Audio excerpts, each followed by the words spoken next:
அண்ணா சமுதாய வானொலி நேயர்களுக்கு வணக்கங்கள். சிறுகதையும் சிந்தனையும் என்ற தலைப்பில் உங்களை சந்திப்பது சொல்வேந்தன் என்கிற டி.எம். செல்வக்கனி என்பவன் ஆவேன்.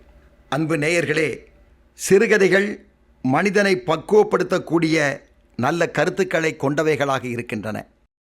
அருமை நேயர்களே, இன்றைய தினம் ஒரு சம்பவத்தை சொல்லுகிறேன். இந்திய நாட்டு மக்களுக்கும் உலக மக்களுக்கும் மிகவும் பிடித்தமானவர் நம்ம மகாத்மா காந்தி. இதில் எந்த மாற்றமும் கிடையாது. காந்திகிட்ட ஒரு நல்ல பழக்கம், என்ன பழக்கம்னா, அவர்கிட்ட நம்ம கற்றுக்கிடணும். நம்ம வாழ்க்கைக்கு இது ரொம்ப பயனுள்ளதாக இருக்கும். அவர் ஒரு டைரியில் எழுதுகிற வழக்கம் உண்டு. நாளைக்கு என்ன செய்ய வேண்டும் என்பதை இன்றைக்கு எழுதி வைத்துக் கொள்வார். நாளைக்கு என்னென்ன வேலை செய்யணும். இன்றைக்கும் சில பெரியவங்க எழுதி வைக்கிறாங்க. நாளைக்கு என்ன வேலை செய்யணும், இபி பில் கட்டணும், வீட்டுக்கு டேக்ஸ் கட்டணும், குழந்தைக்கு ஸ்கூல் ஃபீஸ் கட்டணும், லாண்டரியில் துணி போட்டிருக்கோம் வாங்கணும். இன்றைக்கும் சில பெரியவர்கள் எழுதி கொண்டு தான் இருக்கிறார்கள். நாளைக்கு என்ன செய்ய வேண்டும் என்பதை எழுதுவது, இது ஒரு நினைவுபடுத்தும் குறிப்பாக கூட வைத்துக் கொள்ளலாம். அருமை நேயர்களே, காந்திக்கு இந்த பழக்கம் உண்டு. என்ன வேலை செய்ய வேண்டும் என்பதை அந்தந்த நேரத்தில் அதை செய்து முடிக்கக்கூடிய ஒரு உயர்ந்த பண்பாடு அவரிடம் இருந்தது. அவர் அந்த நேரப்படி அந்த வேலை செய்யும் பொழுது சில நண்பர்கள் அவரை பார்க்க வந்தால் நண்பர்களையும் ரிஜெக்ட் பண்ண மாட்டார், வேலையும் ரிஜெக்ட் பண்ண மாட்டார். வேலையை செய்து கொண்டே அந்த நண்பர்களிடம் பேசுவார். காந்திக்கு ஒரு சிறந்த நண்பர்கள் சொன்னால் யார்? வல்லபாய் பட்டேல், சர்தார் வல்லபாய் பட்டேல். இவங்க ரெண்டோரும் சிரித்து பேசுவாங்க. இன்னொன்று யாருன்னா கவிக்குயிலி சரோஜினி அம்மையார். சரோஜினி நாயுடு அவர்களோடும் வல்லபாய் பட்டேல் அவர்களோடும் நெருங்கி பழகுபவர் காந்தி. 3 பேருமே கிண்டல் அடித்து சிறப்பாக ஜாலியாக பேசக்கூடிய அளவுக்கு பண்பாடு பக்குவம் பெற்றவர்கள். அப்போ ஒரு நாள் காந்தி என்ன பண்ணுறாருன்னா, அது புதன்கிழமை, ஹரிஜன பத்திரிகை நடத்திக்கிட்டு இருக்காரு. வியாழக்கிழமை பத்திரிகைக்கு பிரிண்ட்டுக்கு எல்லா செய்திகளையும் கொடுக்கணும். அந்த டென்ஷனில் உட்காந்து எழுதிக்கிட்டு இருக்காரு. ஒரே ஒரு மட்டும் அவரால் எழுத முடியாமல் அப்படியே திகைச்சிக்கிட்டே இருக்கிறார். அது கேள்வி பதில் எழுதக்கூடிய இடம், எழுத முடியாமல் ரொம்ப திணறிக்கிட்டு இருக்காரு. அதுக்கு விடை கண்டுபிடிக்க முடியாமல் ரொம்ப சோகத்திலேயே மூழ்கி போனார் காந்தி. இந்த நேரத்தில் வல்லபாய் பட்டேல் வர்றார். காந்திஜியை பார்த்து, என்ன ரொம்ப சோகமாக இருக்கிறீங்களே, என்ன பிரச்சனை அப்படின்னு கேட்குறார். ஒருத்தன் ஒரு கேள்வி கேட்டிருக்கிறான், அதுக்கு சரியான பதில் என்னால் சொல்ல முடியலை, அதை நான் ரொம்ப நேரமாக யோசிச்சுக்கிட்டு இருக்கேன். அதுக்கு சரியான பதில் வந்த உடனே தான் அதுக்குள்ள பதிலை எழுதி நான் அனுப்ப முடியும். சரி, என்னன்னு சொல்லுங்கள், நான் என்னால் முடிஞ்சால் நான் அதுக்குள்ள பதில் சொல்லுகிறேன்னு சொல்லி சர்தார் சொல்லுகிறார். காந்தி தனக்கு வந்து அந்த கேள்வியை சொல்லுகிறார். அந்த கேள்வியில் ஒரு இளைஞன் எழுதியிருக்கிறார். எனக்கு வயது 21, நான் வாழ வேண்டுமென்று ஆசைப்படுகிறேன். எனக்கு திருமணம் ஆகிவிட்டது. எனது மனைவிக்கு வயது 17, அந்த காலத்தில் 17 வயசு. மிகவும் அழகாக இருந்தால், அவளுடைய அழகே ஒரு பேரழகுதான். குயில் போல குரல் இருந்தது, நேர்கொண்ட பார்வை இருந்தது, அவளுடைய கன்னங்களெல்லாம் சிறப்பு மிக்கதாக இருந்தது. அவள் கூந்தல் அழகே தனி அழகாக மேகம் போல இருந்தது. ஆனால் இன்றைய சூழ்நிலையில் அவள் அப்படி இல்லை.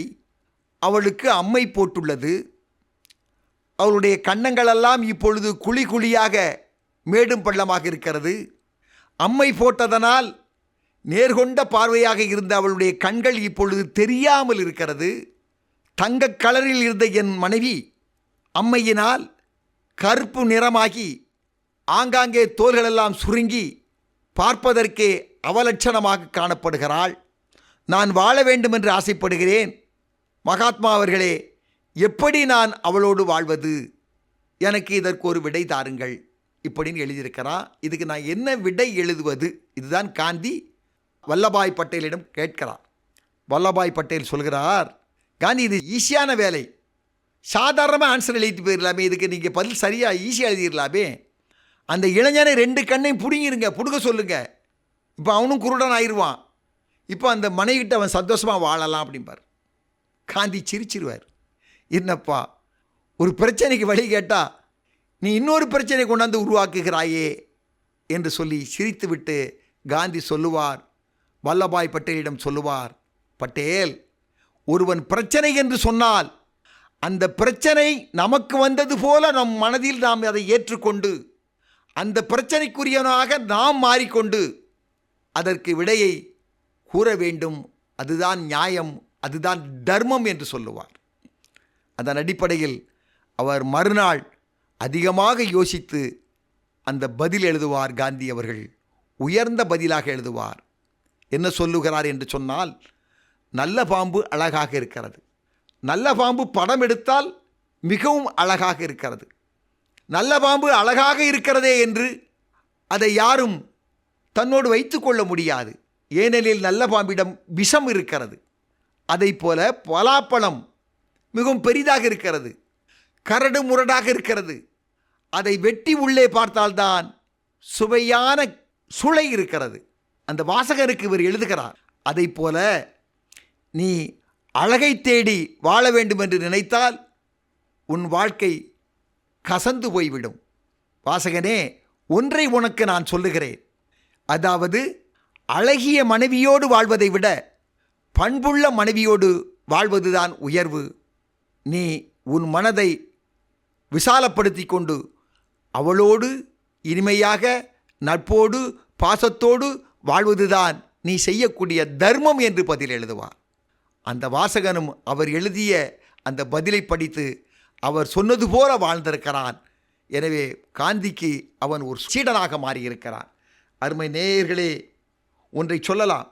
காந்தி சொன்னதைப் போல ஒருவன் ஒரு பிரச்சனை என்று வந்தால் அந்த பிரச்சனைக்குரியவனாக நாம் மாறி அந்த பிரச்சனைக்கு தீர்வு காண வேண்டும். இதுதான் காந்தி சொன்னது. ஆனால் இன்றைக்கு மனித வாழ்க்கையில் எவ்வளவோ பிரச்சனைகளை இவரிடம் போனால் நமக்கு சுமூகமான ஒரு தீர்வு கிடைக்கும் என வருகிறார்கள். ஆனால் தீர்வை சொல்லுகிறவர்கள் சரியாக சொல்லுகிறார்களா? இதைத்தான் நேயர்களை நாம் எண்ணி பார்க்க வேண்டும்.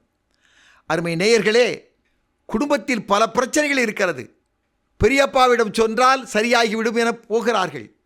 அண்ணனிடம் சென்றால் சரியாகிவிடும் என்று செல்லுகிறார்கள். ஊர் பெரியவரிடம் சென்றால் சரியாகிவிடும் என்று செல்கிறார்கள். யாரெல்லாம் நம்மை தேடி வருகிறார்களோ, உயர்வாக எண்ணி வருகிறார்களோ, அவர்களுக்கு நாம் உயர்ந்த வகையில் உயர்ந்த முறைப்படி நல்ல தீர்வுகளை கண்டு சொல்ல வேண்டும், காந்தியைப் போல என கூறி விடைபெறுகிறேன். நல்லதோர் சிறுகதையோடு மீண்டும் சந்திப்போம் நேயர்களே. நன்றி, வணக்கம்.